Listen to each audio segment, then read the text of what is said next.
Então, eu sou o padre Luiz Gustavo, tenho 9 anos de padre, completo 10 anos no final desse ano. Além da formação nossa para a ordenação, o bacharelado em Filosofia e Teologia, eu continuei os estudos. Então, eu tenho especialização em liturgia pelo Centro de Liturgia Dom Clemente Isnar, com parceria da Unisal em São Paulo, e mestrado acadêmico também em liturgia pela PUC de São Paulo. Fui professor de liturgia e de sacramentos na nossa Faculdade Católica de São José dos Campos, de 2015 até o seu fechamento. Fui professor na Unisal em São Paulo, que também o curso está sendo finalizado, a Unisal está fechando o curso de teologia. E atualmente também sou professor, ajudo na formação dos monges beneditinos em Ponta Grossa, no Paraná. Vou de tempos em tempos para poder lecionar para eles. Então, a minha área de estudo, de paixão e de gosto é liturgia.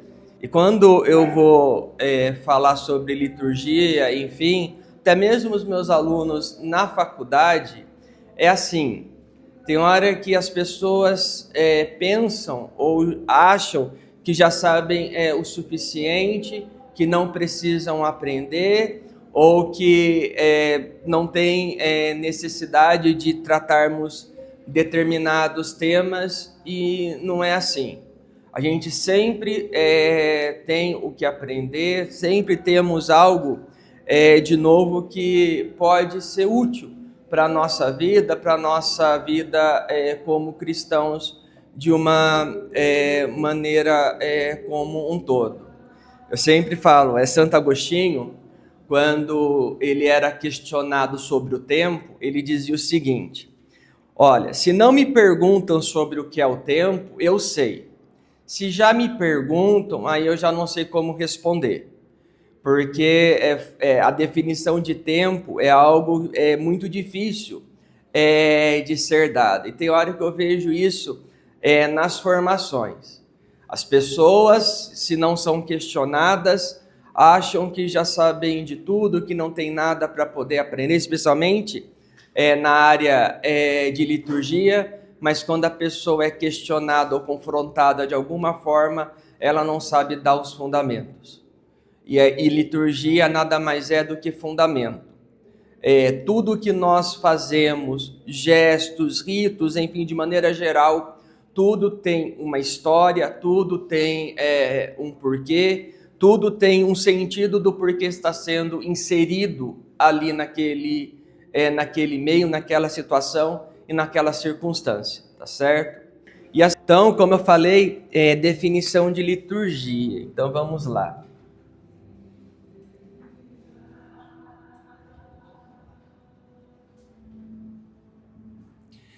Para a gente começar a conversa, quando vocês escutam a palavra liturgia, o que vem a primeira coisa que vem na cabeça de vocês?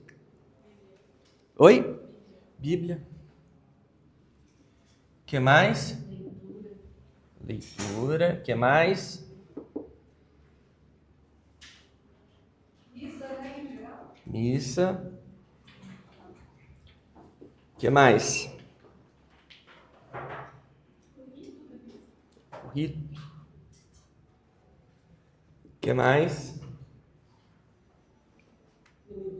Oi? O que mais?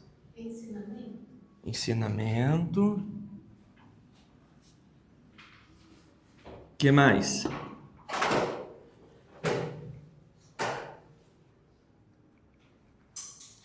Eu sei que não é... Oi? Calendário. Calendário vamos colocar como ano. O que mais? Catequese. O que mais?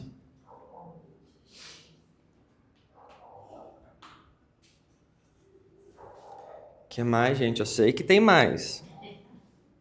Quando vocês escutam essa palavra, o que vem na... Oi? Homilia. Oração. O que mais? Regra. O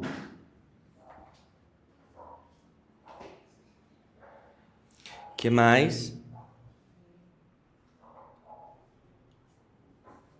Eu sei que não é só isso. Vamos lá, gente. Aqui não tem... Oi? Sacramento. O que mais?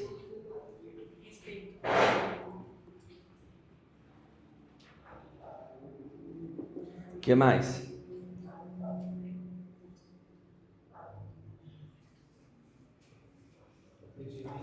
Obediência.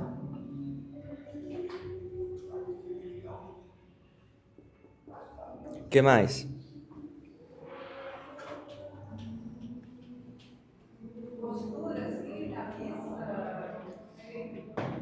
Tá. Postura. O que mais? Oi? Deus. O que mais?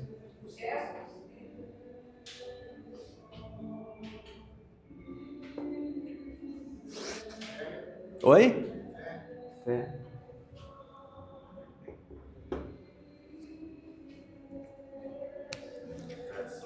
Tradição.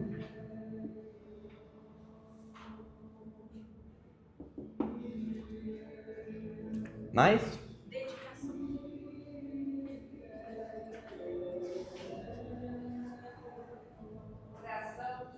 Já foi. Já foi também.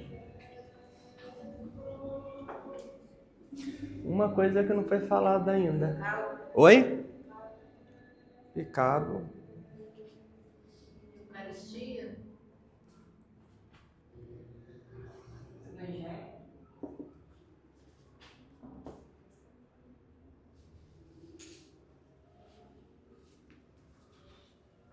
Mais? Confissão. Uhum. Leitor. Consciência. Mais? Sacerdócio.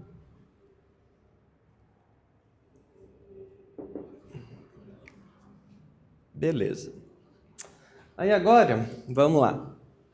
Eu vou apagar aqui tudo que vocês falaram, enfim, tudo aquilo que tiver ligado a rito, sacramento e Eucaristia. Tá? Então vamos lá. Sacerdócio entra, mesmo que seja sacerdócio comum. Eucaristia, sacramento, confissão. Pecado, a pessoa falou em questão de exame de consciência, sacramento da reconciliação, isso? Então, tchau. Tradição também, tchau. Postura, tchau. Bíblia, leitura. Regra, leitor, as orações, homilia. Ano litúrgico, gestos, rito, missa, evangelho. A pessoa que falou respeito no sentido ao rito, ao sacramento, nesse sentido? Sim. Então, tchau. Fé também, tá ligado? Deus também. A pessoa quando fala de obediência aqui na liturgia também em relação aos ritos, tchau. Dedicação também, tchau. Ensinamento dentro, ensinamento e catequese. Dentro da liturgia, da homilia, das celebrações, isso? Tchau. Consciência também?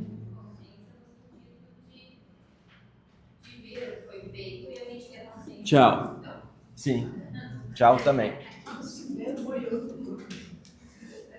Por que eu faço esse primeiro exercício com vocês? As pessoas tendem a reduzir a liturgia apenas ao rito sacramental. Apenas ao rito sacramental e de maneira muito especial à celebração da Santíssima Eucaristia, que faz parte. Que aqui nós vamos falar o que vocês falaram, tudo isso que vocês falaram, nós vamos chamar de liturgia ritual.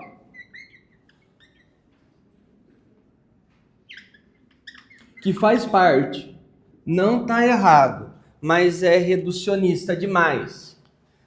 Na faculdade, quando eu dou introdução à liturgia, eu falo, eu não estou aqui para poder dizer a maneira que se dobra o corporal ou a maneira que se purifica o cálice. Isso os alunos só vão ver no último ano, no último semestre, numa disciplina própria. Porque isso é um aspecto, mas para que a gente entenda esse aspecto, o valor do rito, enfim, nós vamos ter que tratar necessariamente da liturgia existencial. Vocês já ouviram falar que se vocês querem conhecer uma comunidade, vocês têm que ver a maneira como eles celebram? Porque a maneira como eles vivem será refletido na forma ritual, seja de maneira positiva ou de maneira negativa, tá?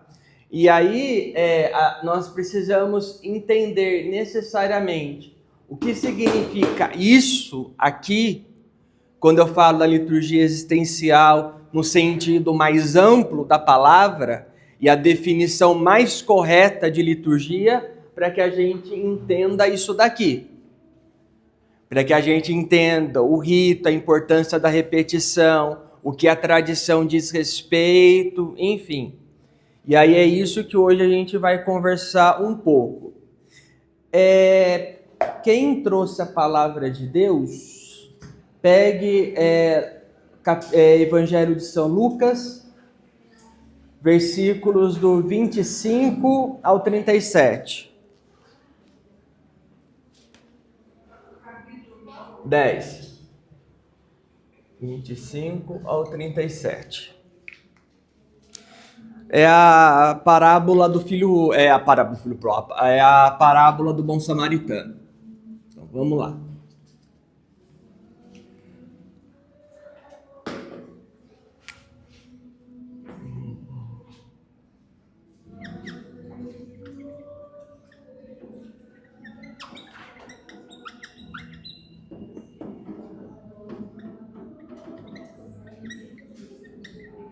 (25 ao 37).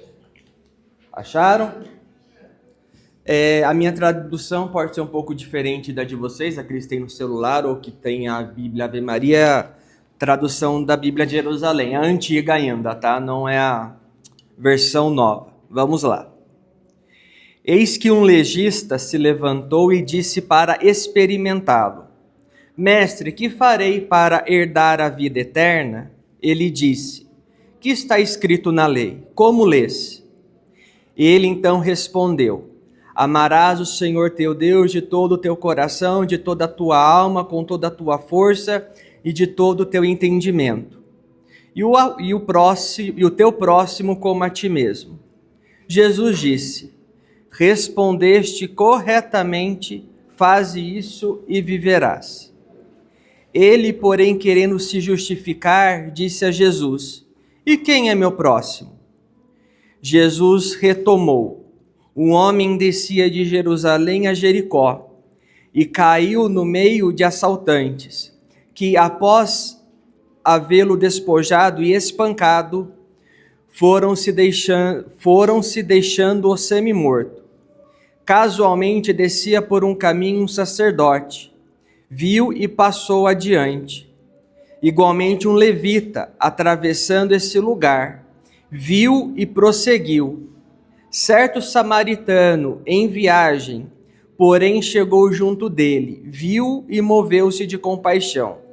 Aproximou-se, cuidou de suas chagas, derramando óleo e vinho. Depois colocou em seu próprio animal, conduziu à hospedaria e dispensou-lhe cuidados. No dia seguinte, tirou 2 denários e deu ao hospedeiro, dizendo: cuida dele, e o que gastares a mais, em meu regresso te pagarei. Qual dos 3, em tua opinião, foi o próximo do homem que caiu na mão dos assaltantes? Ele respondeu: aquele que usou de misericórdia para com ele. Jesus então disse: vá, e também tu faze o mesmo. Palavra da salvação.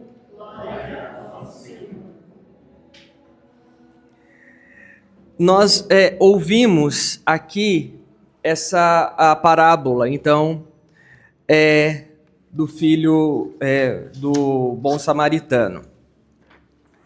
Mas só que para que a gente entenda a parábola e o seu contexto e o que Jesus quis dizer com ela, nós precisamos voltar um pouco no tempo. E aqui vamos caminhar um pouco mais dentro da história da salvação. A primeira coisa, qual é o primeiro marco da história de Israel, da nossa tradição no Antigo Testamento? Qual? Antes disso, qual foi o primeiro marco, até mesmo para poder chegar na libertação? Aliança. E então, primeiramente,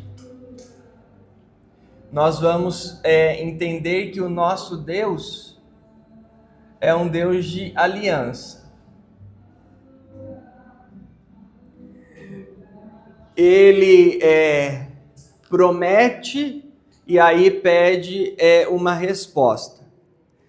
Esse é o fundamento, o primeiro fundamento e aliança que nós trazemos até hoje. Tudo gira em torno dessa aliança, da aliança de Deus. E qual foi a aliança e qual foi a promessa que Deus fez a Abraão? Que a descendência dele seria tão ou mais numerosa que as estrelas que estão no céu e que caminharia junto com aquele povo, certo? Esse é o primeiro ponto. O segundo ponto, aí sim, qual é o marco?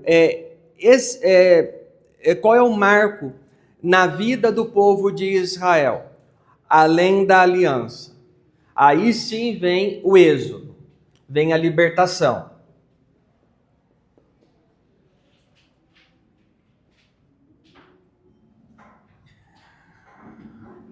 A libertação de Israel do Egito.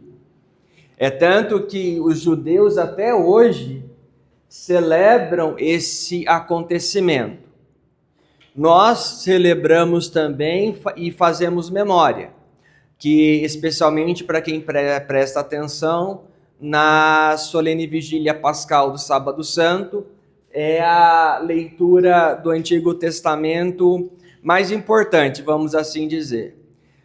No tempo da pandemia, ou quando você tem que se encurtar a celebração com menos leituras, enfim, a leitura do Êxodo não pode ser omitida, ela é obrigatória. Tanto para poder mostrar que essa realidade chega até nós. Tá bom. Aí, no deserto, acontece uma coisa muito importante, que os liturgistas que nós vamos tratar sobre o povo sacerdotal.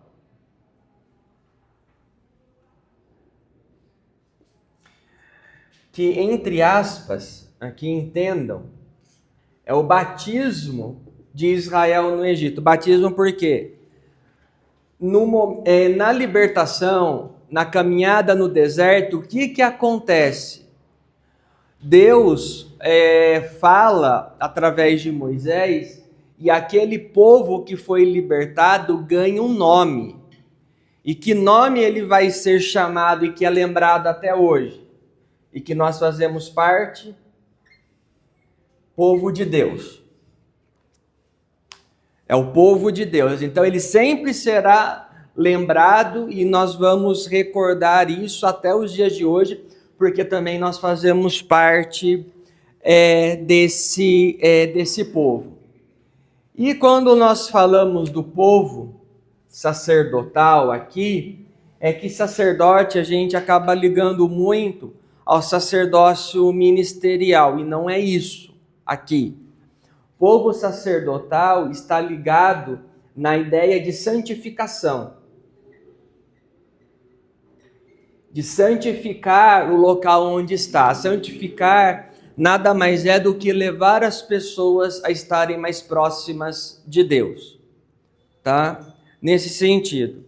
E aí Deus, nessa aliança, nessa libertação de povo de Deus, o povo que santifica, deve ser que é o povo que deve santificar o local onde está, levar as pessoas próximas de Deus. Deus só pede duas coisas para esse povo. E o que Deus vai pedir para esse povo? E essas duas palavrinhas que eu vou dizer aqui, vocês guardem muito bem, porque vamos usar até o final da formação de hoje. Deus só vai pedir o quê? Ouvir e obedecer. Ouvir a palavra, ouvir os mandamentos, ouvir a vontade de Deus e colocá-la em prática, tá? É essa a ideia. Pois bem, nessa caminhada de ouvir e obedecer, de ouvir e colocar em prática a vontade de Deus, o que acontece logo nos primeiros dias da caminhada no deserto? O que o povo faz quando começa ali a passar necessidade? Eles começam a desobedecer a Deus, a não ouvir a aliança, fazem ali o bezerro de ouro, enfim, tudo isso. Tá. Aí, nessa desobediência à aliança, nós vamos ter a figura de quem? Moisés. Meus professores sempre diziam o seguinte, que Moisés, ele não é bem visto entre os liturgistas. Por quê? Qual motivo? O povo transgrediu a aliança. O povo foi desobediente. Ele não ouviu e obedeceu. E aí o que acontece? Moisés, ele vai ser aqui o primeiro a criar o quê? Os ritos penitenciais. Penitenciais por quê? Para que a pessoa ou a porção do povo se arrependa e volte à aliança. E qual é o fundamento da aliança? Ouvir e obedecer. Não se esqueçam disso. Mas só o que acontece, gente? É que as pessoas também acabam esquecendo disso. Pensam que Israel, ele é um povo que só teve contato com o Egito. E não é. Israel, ele acaba também tendo a influência de muitas outras culturas, tanto na vida civil, quanto também na vida religiosa. E aí, a partir dessas práticas penitenciais, o que nós vamos ter? A partir disso daqui, os sacrifícios. Aqui o sacrifício animal. E por que isso daqui é o problema? chega um determinado tempo que a pessoa só ofertava o animal morria, e aí o seu pecado era purificado. Isso já pensando no templo de Jerusalém. E aí, isso é perverso, gente. Porque não exige uma conversão moral, por assim dizer. E aí, por não exigir uma conversão moral, então a pessoa fazia o que bem entendia, podia maltratar, cometer qualquer tipo de transgressão à lei, ia lá, ofertava o sacrifício e vida que continua. Ela não mudava de vida e aí acreditava que seus pecados eram perdoados. E isso incomodou muito. E nós vamos ter, por exemplo, Jeremias. Alguém pode pegar, por favor, Jeremias 7, do 21 ao 23? Jeremias 7, do 21 ao 23. Quem achar pode ler para a gente, por favor? Isso. Assim fala Yahvé dos exércitos, o Deus de Israel: ajuntai vossos holocaustos a vossos sacrifícios, e comei a carne deles. Pois eu nada disse nem ordenei a vossos pais, quando os fiz sair da terra do Egito, sobre o holocausto e sacrifício. Mas isto lhes ordenei: escutai minha voz, então eu serei vosso Deus, e vós serei meu povo. E caminhai sempre na estrada que eu vos prescrevo, para que sejais felizes. Mas eles não escutaram nem prestaram ouvido. Seguiram seus planos, a maldade de seu coração obstinado, e, em vez de virar o rosto para mim, viraram-me as costas. Desde quando nossos pais saíram da terra do Egito até hoje, tenho enviado a vós todos os meus servos, os profetas, todo dia, sem cessar. Mas eles não me escutaram, nem prestaram ouvido. Endureceram sua cerviz, tornaram-se piores que seus pais. Tu lhes dirás todas estas coisas, mas eles não te escutarão. Tu os chamarás, mas não te responderão. Tem uma palavrinha que toda a tradição coloca nesse trecho, que é a maldade. E, infelizmente, o sacrifício animal não fazia com que a pessoa mudasse essa realidade, infelizmente. Então, Jeremias vai ser um dos que vai ser muito crítico a esse tipo de postura. Jesus também vai chegar nesse mesmo ponto. Mas só que o que acontece? Aí surge o sacrifício animal e também aí, vamos dizer, aqui vai surgir o que? O sacerdócio. Um homem ou uma casta que vai ser responsável de ofertar o sacrifício no lugar daquela pessoa. É como se fosse um intermediário, uma ponte, e não mais o povo ou as pessoas propriamente ditas. E aí, o ouvir e obedecer, enfim, cai por terra nesse ponto. Aí, mais ou menos, em 590 a 530 a.C., o que nós vamos ter? O exílio. O exílio da Babilônia. O povo, a Babilônia invade Israel, o sacerdócio, todos os sacerdotes são exterminados, o templo de Jerusalém é destruído, sai aqui os sacrifícios animais, e aí o que acontece aqui no exílio?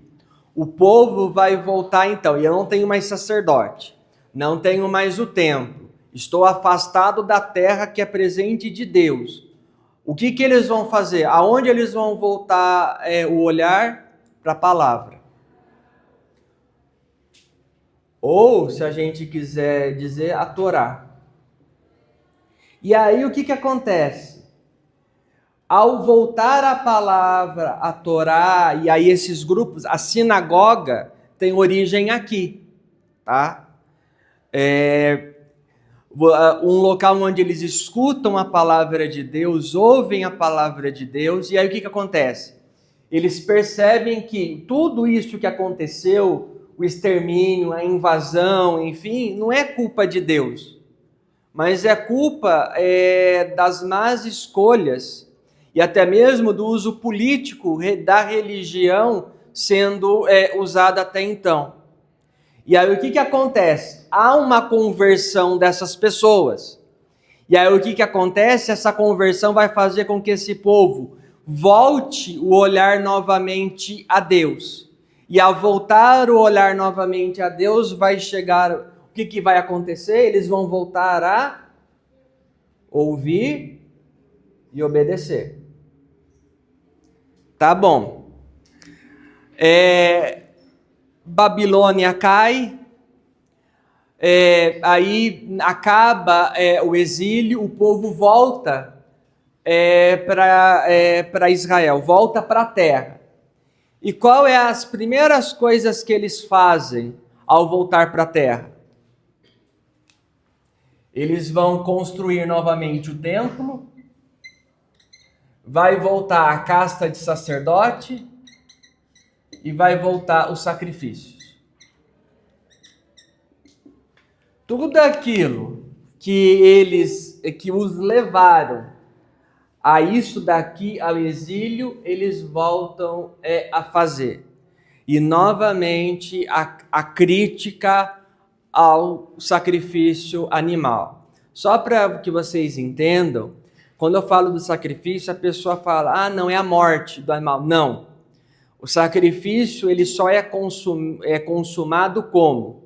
O sacerdote fere o animal, mata o animal, quando o sangue do animal toca o altar do templo de Jerusalém e aquele sangue é queimado, aí sim o sacrifício foi consumado, pelo sangue que foi derramado, porque a ideia do sangue é como gerador de vida. Tanto que tem uma das leis de Israel, por exemplo, por que a mulher no ciclo menstrual ela precisa fazer rito de purificação? Por conta da perca do sangue. A perca do sangue não era visto com bons olhos.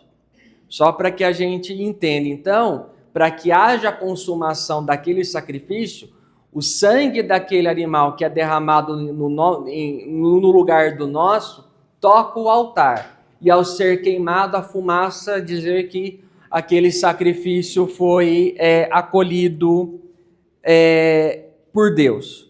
Tá? E assim, gente, essa prática que se tem aqui, infelizmente a gente não precisa ir muito longe para poder dizer que ela se repete até os dias de hoje. Aonde que nós podemos ver isso? No tempo da Quaresma, com as penitências, orações, jejuns e esmola. Por exemplo, o tempo da Quaresma surge para aqueles que vão, especialmente aqueles que serão batizados, e aqueles que recebem autorização de serem batizados na vigília pascal, começam então um tempo de oração, de penitência, porque serão batizados na vigília pascal, e a comunidade que aquelas pessoas seriam acolhidas, faziam penitência, jejum e esmola, em favor daquele novo irmão ou irmã que será acolhido após o batismo na vigília pascal. E as nossas penitências seria, via de regra, para nossa conversão e para nossa mudança de vida, não para poder barganhar com Deus.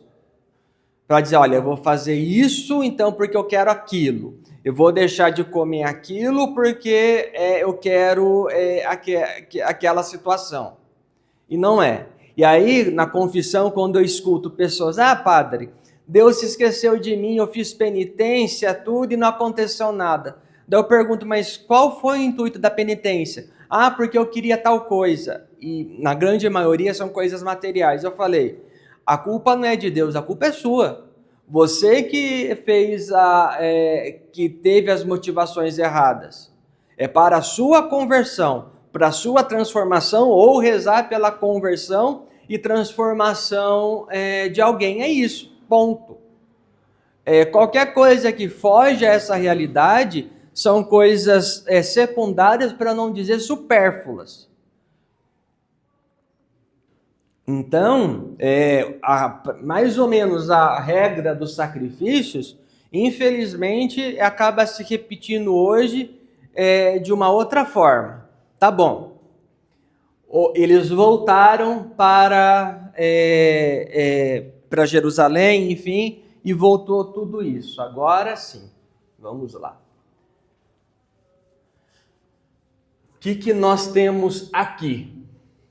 Nós temos a passagem de Lucas, tá certo? Então é o seguinte, qual que é o primeiro personagem que aparece na parábola? O mestre da lei.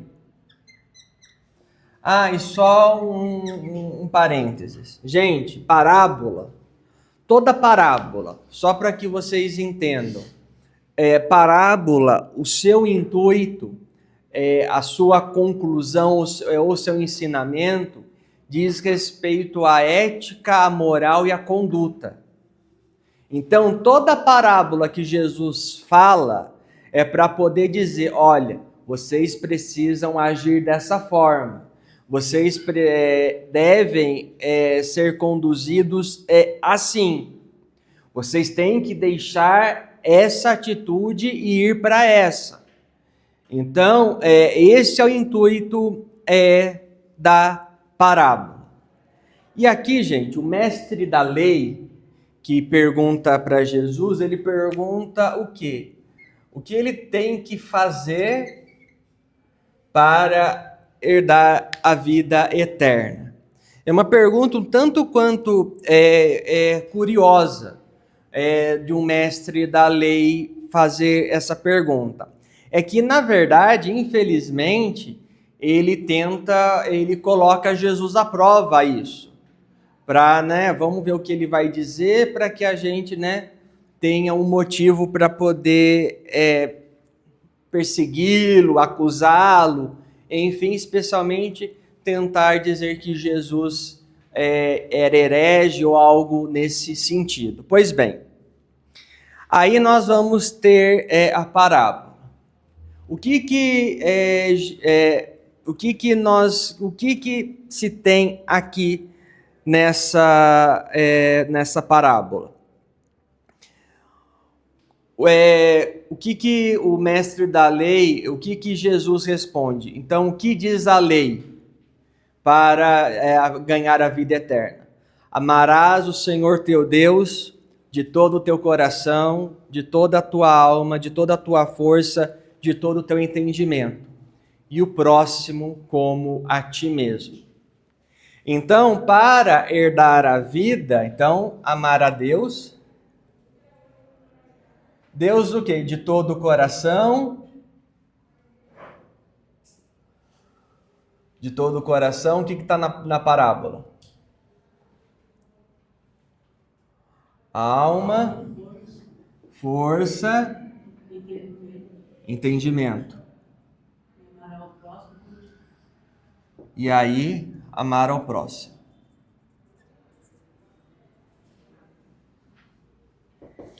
Gente, dizer que se ama a Deus de todo o teu coração, alma, força e entendimento, essas 4 palavrinhas para o judeu era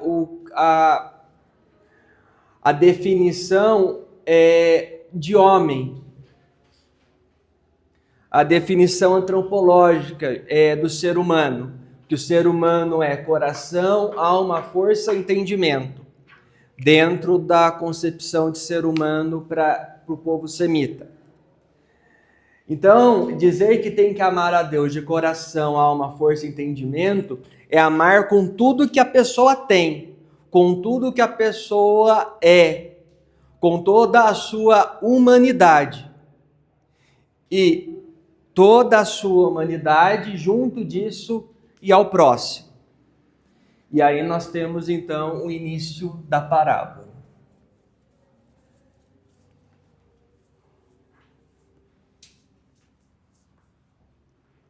E aí nós temos o início da parábola. Nós vamos ter o levita e o sacerdote. Levita, o sacerdote, o homem caído e o samaritano. Pois bem, tem ali o homem que está caído, que precisa de ajuda, certo? É dito que o levita e o sacerdote passaram por ali, viram aquele homem e seguiram caminho. Ah, padre, era perigoso. Ah, padre, eu não sabia se era uma armadilha, não interessa. O judeu, ele tem um preceito que é cuidar do estrangeiro, seja ele quem for. O estrangeiro por quê? Israel sofreu como um povo estrangeiro na terra do Egito, foi escravizado. Então, cuidar do estrangeiro, seja ele quem for, de uma maneira honrosa e dando os cuidados realmente necessários, é dizer, nós não vamos ser iguais aos egípcios que nos maltrataram. E não vamos maltratar as pessoas porque nós sabemos o quão doloroso isso é. Então, aquele homem caído, o levita, ele ajudava na administração do templo de Jerusalém, e o sacerdote que ofertava o sacrifício. Eles tinham por obrigação, por seguimento à lei, independente de qualquer coisa, eles tinham que ter parado e ajudado aquele homem. Mas não fizeram. E eram pessoas que tinham esse conhecimento claro da lei. Tinham conhecimento claro das atitudes que deveriam fazer. E não apenas exigir isso dos outros, mas deveriam ser os primeiros a dar o exemplo. Aí nós vamos ter o samaritano. O samaritano não só ajuda aquele homem com o necessário e vai além. Vai além por quê? Porque ele diz, olha, eu vou sair, preciso resolver minhas coisas, mas o que ele gastou a mais eu pago quando voltar. E esse samaritano ele estava a caminho de um lugar, ele tinha um compromisso, ele deixa tudo que tem, ele para poder ajudar o homem que estava caído e que realmente precisava de ajuda. E aí o que Jesus pergunta para o mestre da lei? Qual dos três agiu de misericórdia? O mestre da lei, ele não responde que foi o samaritano. Ele responde, aquele que usou de misericórdia. Mas não fala do samaritano. Mas por quê? Só para a gente entender também. O reino de Israel era dividido em reinos do norte e do sul, certo? Em 722, Israel é invadido, e aí o que acontece? Todos vão para o sul, para Jerusalém. E os samaritanos, eles permanecem aqui.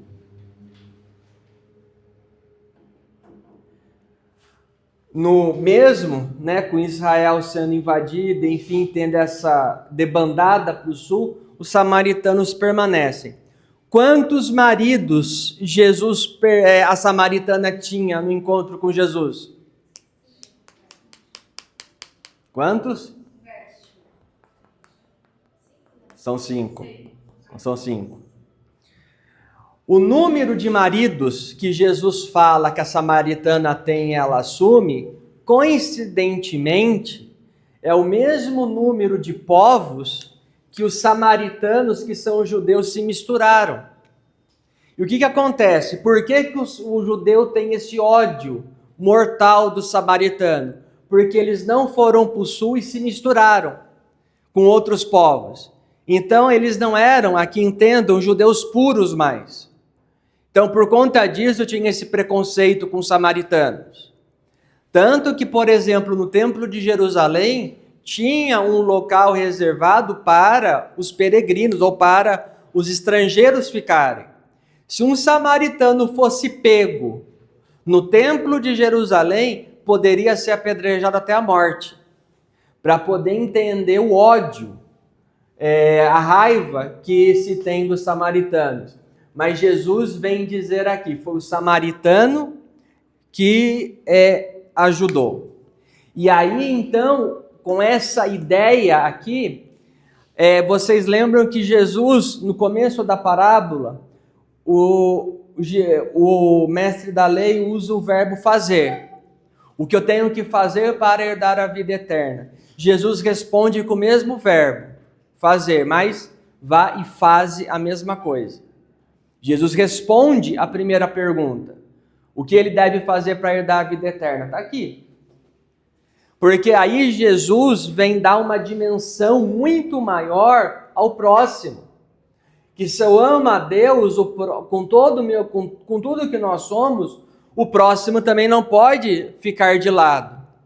E aqui, próximo para Jesus, não é aquele que eu tenho afinidade, não é aquele que eu gosto, não é aquele que eu vou com a cara, mas próximo para Jesus, e essa parábola vem ensinar a gente, aquele ou aquela que precisa de mim.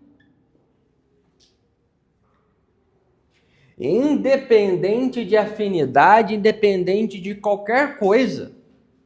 Essa é a definição de próximo que nós vamos ter aqui. E aí sai de toda, aí sai de toda aquela ideia que eles tinham no tempo de Jesus, que o próximo é só o judeu.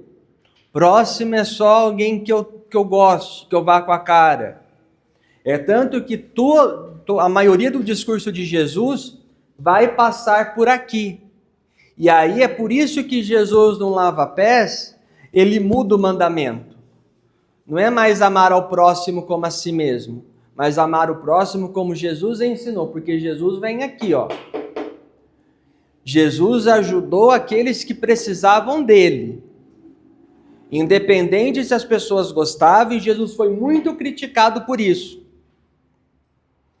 E aí, hoje em dia, a gente quer colocar condição, se a gente vai ajudar ou não a pessoa. A gente quer colocar condição, se a pessoa merece ou não a nossa ajuda. Isso vai totalmente contrário aos valores do Evangelho. E aí, então, vai vir a definição final que eu queria chegar com vocês de liturgia. A liturgia está para o serviço. Da mesma forma que o serviço está para a liturgia. Em outras palavras, aqui é atitude. É atitude, é testemunho.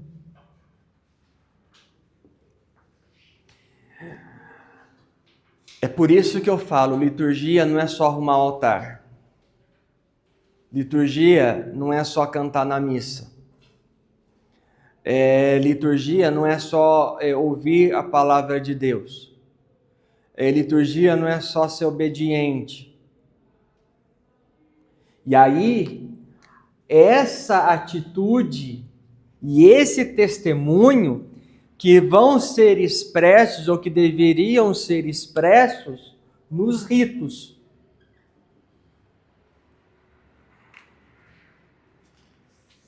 E é atitude, testemunho e é serviço e é ato comunitário.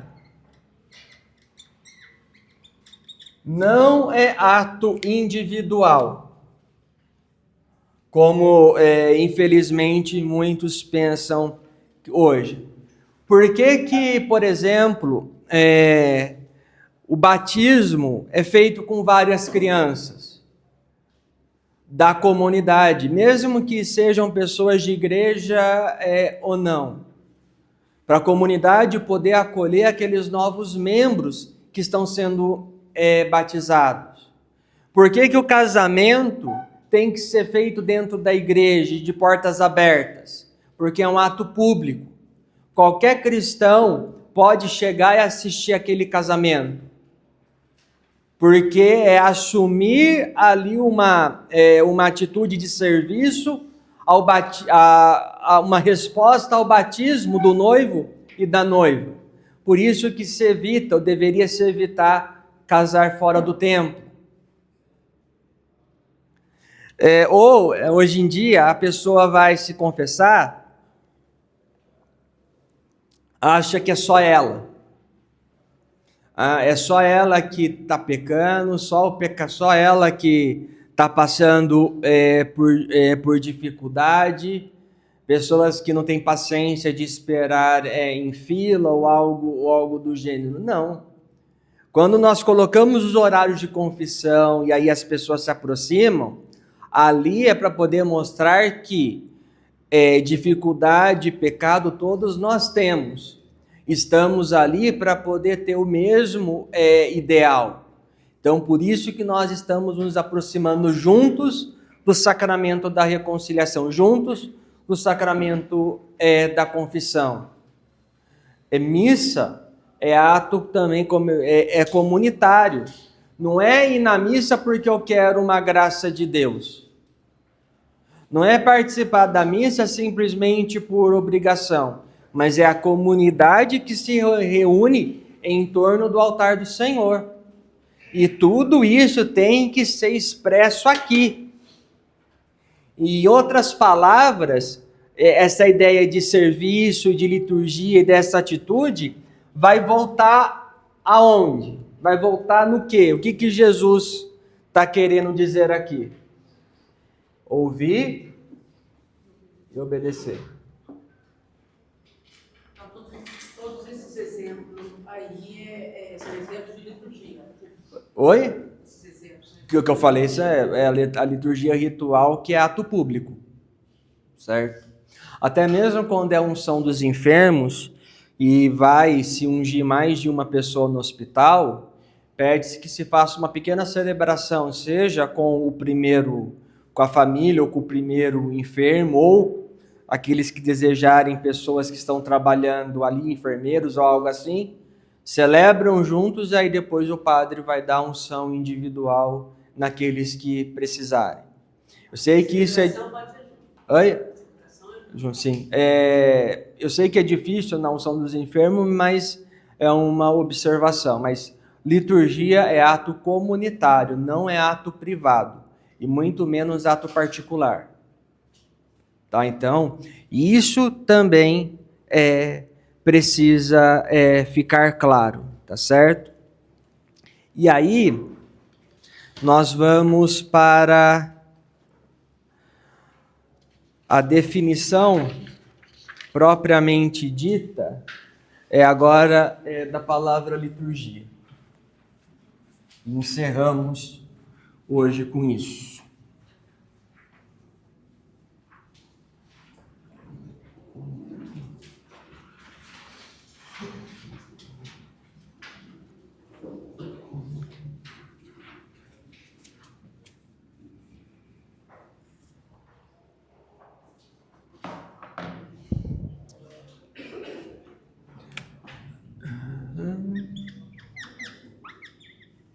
Liturgia é a junção de duas palavras gregas.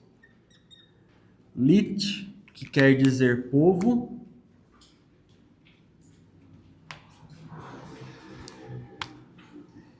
e urgia, que quer dizer ação ou fazer.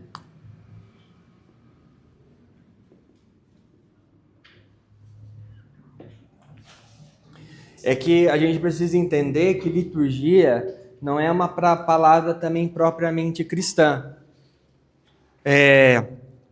Por exemplo, na Grécia, quando tinha, né,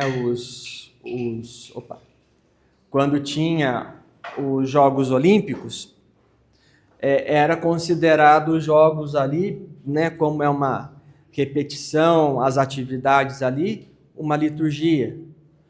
Alguém que fazia um serviço público, seja ele de qual esfera que for, está realizando uma liturgia porque está ajudando, cooperando com alguém. Então, tem essa definição mais ampla da palavra. E aí sim... Oi? Para o povo, em favor de alguém. Em favor de alguém, não em favor pessoal. Sabe? É sempre no sentido para fora, né? De ajuda, de cooperação, de estender a mão, enfim, certo? Aí nós vamos ter da liturgia a celebração litúrgica,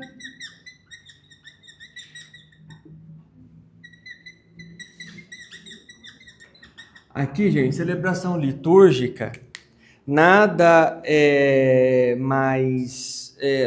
mais é do que de dar ênfase ou tornar célebre uma ação, uma atitude.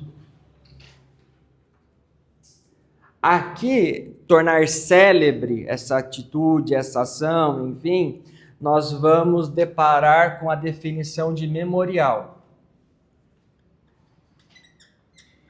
Memorial é uma palavra que a gente ouve várias vezes e a gente não se dá conta do seu conteúdo, da sua importância, da sua definição. O que é memorial?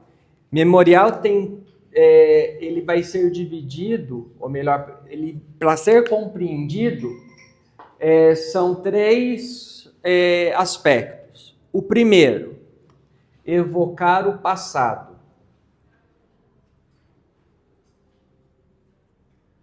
Lembra que eu falei que celebração é tornar célebre uma atitude? Então, evocar o passado. Vamos para nós. Quando eu falo de memorial, evocar o passado, por exemplo, na Santíssima Eucaristia, o que nós evocamos? Nós vamos evocar do passado a última ceia, Jesus caminhando ao Calvário, o Cristo que se entregou, o Cristo que ressuscita.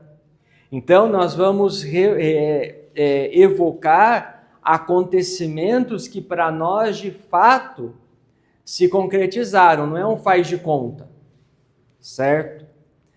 Aí nós vamos evocar, como eu disse, por exemplo, a ceia, o Calvário, a morte, a ressurreição, certo? Aí nós vamos evocar o passado e o tornar presente. Ou, em outras palavras, atualizar. Então, aqui, quando nós falamos desse tornar presente, desse atualizar, nós vamos ter que falar do tempo de Deus, que é traduzido como Kairos, ou tempo da graça. O que é isso? Gente, para Deus, só para a gente entender o tempo de Deus. Se você morresse hoje, agora, e subisse ao céu, quem chegou primeiro? Maria ou você? Por quê? Mas para Deus não tem tempo. Para Deus não existe o tempo cronológico. Se nós morrêssemos hoje e fôssemos para o céu, é como se estivéssemos chegando ao mesmo tempo que Maria. Seja Maria, os santos, enfim. Para Deus não existe tempo. Por isso que nós falamos que Deus é eterno, que não tem princípio e não tem fim. Nós que somos condicionados ao tempo. E para poder falar do passado, tornar presente, e quando eu falo do Kairos, o que isso significa? É que Deus permite que nós participemos do seu tempo, do tempo da graça, do Kairos, da eternidade, já aqui nessa terra. Então, quando nós celebramos o memorial, de evocar o passado e o tornamos presente, é como se estivéssemos com os apóstolos na última ceia. É como se estivéssemos com Maria e João aos pés da cruz. É como se estivéssemos com Pedro e João correndo para ver o túmulo vazio, com Madalena, que confundiu Jesus com o jardineiro. Nós somos transportados para esses acontecimentos. Nós participamos desses fatos quando nós o atualizamos, porque a partir do Cristo, Deus permite que participemos dele, do seu tempo, da sua graça. E aí vem a última, tornar presente a esperança. Qual que é a nossa esperança última? O céu. A eternidade. Então, poder evocar o passado, tornar presente, é para poder encher o nosso coração de que um dia também estaremos com Deus no céu. É essa a nossa peregrinação aqui nessa terra e também a peregrinação dos outros.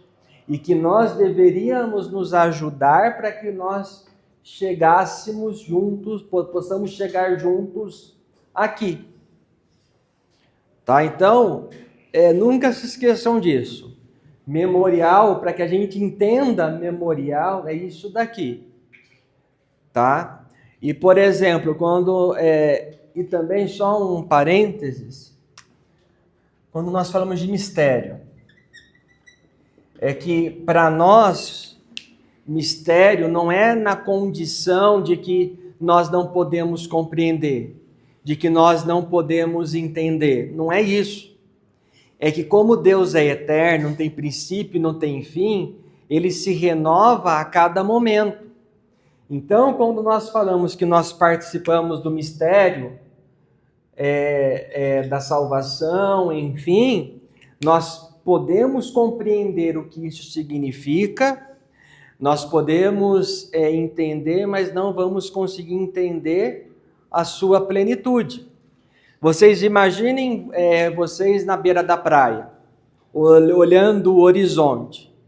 Digamos que vocês peguem um barco e vão com aquele barco em direção ao horizonte. O horizonte se aproxima de vocês? Cada vez que vocês vão para o horizonte, ele vai se afastando. Mas vocês podem ver, podem contemplar, podem sentir o calor do sol. Então, só para usar esse exemplo, para quando nós falamos de mistério, dentro da nossa realidade, dentro da nossa religiosidade. Não é que nós não podemos compreender, é que nós não vamos compreender a sua totalidade, porque Deus não tem princípio e não tem fim. É mais uma vez uma forma de poder participar do tempo de Deus, do tempo do Kairos, do tempo da graça, tá?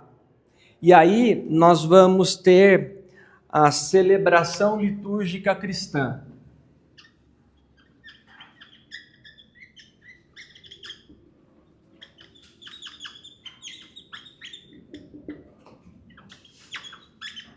Então, a gente vai ter a celebração litúrgica cristã, que nada mais é a celebração da nossa fé, mas celebração da nossa fé com essa ideia de memorial no quê? Do mistério pascal de Cristo.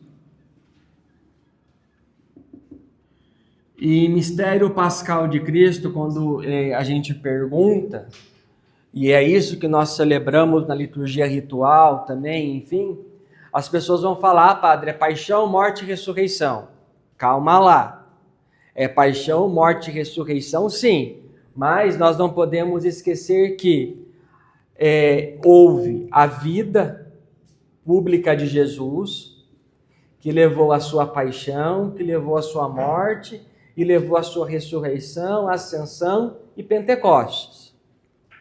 É um conjunto, tá certo? É um conjunto. É que tem hora que as pessoas, o mistério pascal simplesmente é a cruz. Pera lá. A cruz pela cruz não tem significado algum. A cruz vai ter sentido por qual motivo? Pela vida de Jesus, desde a promessa no Antigo Testamento, na sua encarnação e na sua vida pública. E depois, a ressurreição, ascensão e Pentecostes. Aí sim, a cruz pode ser o ápice e a cruz vai ter o seu sentido. E a gente tem hora que esquece dessa realidade. Então, o mistério pascal que nós falamos de Jesus é tudo isso daqui. Tá? E não apenas uma coisa ou uma coisa é mais importante que a outra. Tá? E para encerrar, o Chicão ficou cantando essa música o dia todo hoje em casa. É que eu sou vigário do Padre Chicão, né? Aí eu entendi porque estava cantando essa música o dia todo hoje.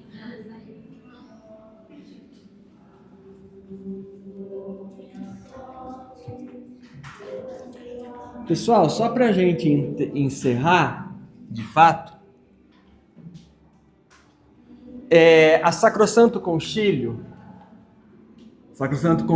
documento do Vaticano II que trata da reforma litúrgica. No número...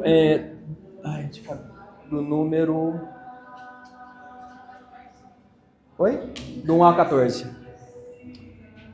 Do 1 a 14 vai tratar da espiritualidade cristã. As fontes da espiritualidade, melhor dizendo. A gente vai... eu vou debruçar sobre isso um pouco mais para frente, mas só para a gente poder adiantar. As fontes da espiritualidade cristã, quais são? São 3.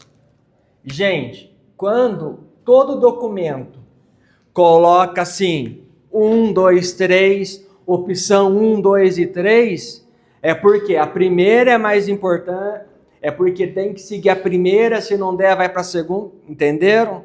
Então, nunca é colocado à toa número. Então, a liturgia, que vai ser fonte e ápice da vida cristã.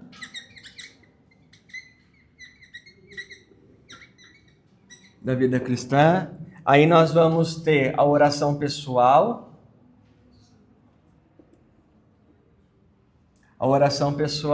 E a devoção.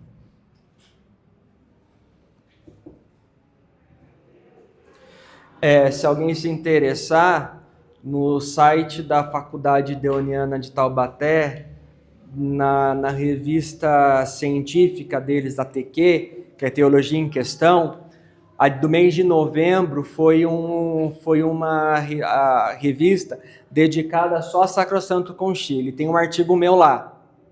Tem um artigo meu sobre isso. Sobre as fontes da espiritualidade cristã, usando os números de 1 a 14. Se alguém se interessar, Teologia em Questão, revista Teologia em Questão, Faculdade Deoniana, mês de novembro, aí está lá. Mas o que eu quero dizer com isso daqui? Liturgia é fonte ápice da vida cristã, porque aí sim nós vamos falar sobre a celebração e sobre a vida comunitária, de tudo aquilo que eu disse anteriormente. Aí nós vamos ter a oração pessoal. E aqui tem uma confusão muito grande entre essa e essa e essa e essas. Porque parece que tudo é a mesma coisa, não é? Como eu disse, celebração litúrgica comunitária. Se a pessoa quer falar de oração pessoal, o que é dito no Evangelho que Jesus disse? A pessoa tem que fazer o quê? A pessoa tem que fazer o quê?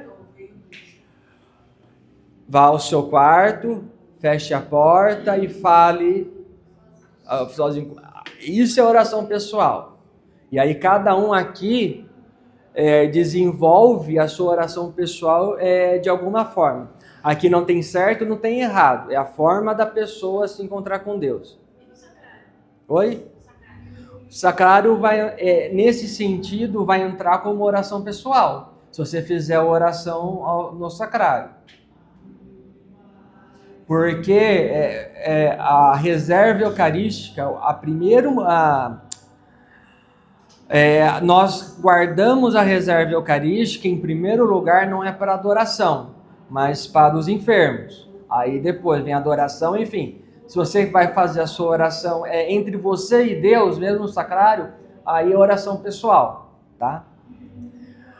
Aí nós vamos ter devoção. Gente, devoção aqui são práticas que nós vamos repetindo e que já foram feitas por alguém. A devoção ao Santo Terço, devoção de oração que um determinado santo fez, enfim. Mas a devoção não é mais importante que a oração pessoal e a devoção não é mais importante que a liturgia. Por quê? Um dos abusos litúrgicos que mais acontecem é descaracterizar a celebração eucarística. A Santíssima Eucaristia é para poder celebrar. O centro é Jesus Cristo e mais ninguém. Quando a gente começa a colocar outras coisas ou devoções dentro da celebração eucarística, é um dos abusos que mais acontece no dia de hoje. Porque o Cristo fica de lado e aí se coloca outras coisas ou coloca outra pessoa no centro que deveria ser Jesus Cristo. Isso a gente vai tratar um pouco mais detalhado quando começarmos a falar da Santíssima Eucaristia. E quando nós falamos, então, da liturgia, dessa fonte, do mistério pascal, nós não podemos esquecer do seguinte: a criação passa por dois momentos.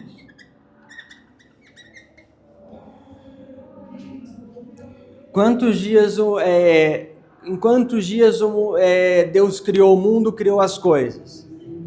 Ele planificou tudo quando? Em qual dia? O Deus planificou a criação quando? Em qual dia? No sétimo ele descansou. A criação tem os 7 dias, certo? No Evangelho de Tomé, no segundo domingo da Páscoa de todos os anos, é dito que estava Jesus com seus discípulos no primeiro dia da semana. Primeiro dia da semana, domingo. 8 dias depois, no 8º dia, estava novamente Jesus reunido com os discípulos e Tomé estava com ele. 8 dias depois do domingo é domingo. Por que Jesus não falou por que Jesus não utilizou o primeiro dia? A criação na redenção, no mistério pascal de Jesus, vai ganhar o 8º dia. E esse 8º dia é para poder realmente dizer que nós participamos da eternidade de Deus.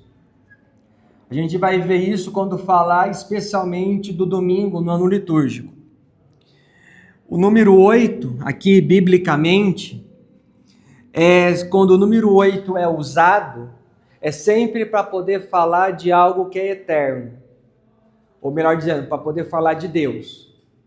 Né? E aí, mas isso a gente vai tratar quando falar de ano litúrgico. Mas só para poder dizer, a criação vai passar por 2 momentos. Deus que criou em 7 dias e que no 8º dia remiu todos nós, nos deu a redenção, que aí é pelo mistério pascal de Jesus Cristo e no mistério pascal do Cristo. Certo, gente?